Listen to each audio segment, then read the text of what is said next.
Aikari a kaunti ya Kajiado ni macungiriirie gutiganira ũrĩithia wa mahiu na kuhĩmbĩria ũrĩmi kumana na ũkunderu wa mĩgũnda ũrĩa ũcungiriirio nĩ wendia wa mburoti kaunti-ini ino. James Shakita ni mũikari wa Kitengera ũrĩa wĩkorete thina-inĩ ũyũ wa kwendia mahiu make ma mũigana wa ciringi milioni 2 na kuingirira ũrĩmi wa mbembe na itũngũrũ kũrĩa na atarĩria thabarĩ yake ũrĩmi-inĩ. Kitambo tulikuwa tunalisha ng'ombe mahali hapa kwa hizi mashamba, lakini ikafika wakati ilifika tukaona kulisha ng'ombe kuna mahali ya kulisha, ndio nikaamua kuanza kulima. Nikaanza kung'ang'ana, nikauza ng'ombe.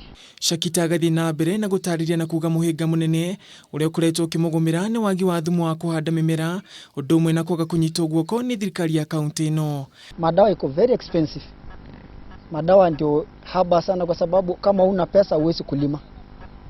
Madawa iko hali ya juu. Aikari agere mahĩmbĩirie ũrĩmi kwĩmathĩra ũboco wa mũthenya ni maratarĩria ũrĩa makoretwo makiona umithio munene ona thengia wa gũkorwo na mĩhĩnga mĩingĩ. Ukitunza vizuri na usimamie vizuri utapata mazao ile ulikuwa unatarajia. Like saizi kwetu kama hapa saizi tunapata mazao kulingana na ile kazi tumefanya. Gukiri ũguo ni maikĩtie hoya kũrĩ thirikari ya kaunti ino kumanyita mbaru ũrĩmi-inĩ na njĩra ya kũmahe thumu ũndũ ũmwe na mĩmera ĩrĩa mĩagĩrĩru kũhandwo gĩcigo-inĩ gĩkĩ. Handũ-inĩ ha Kameme TV, Njĩtagwo Ngũgĩ wa Gatua.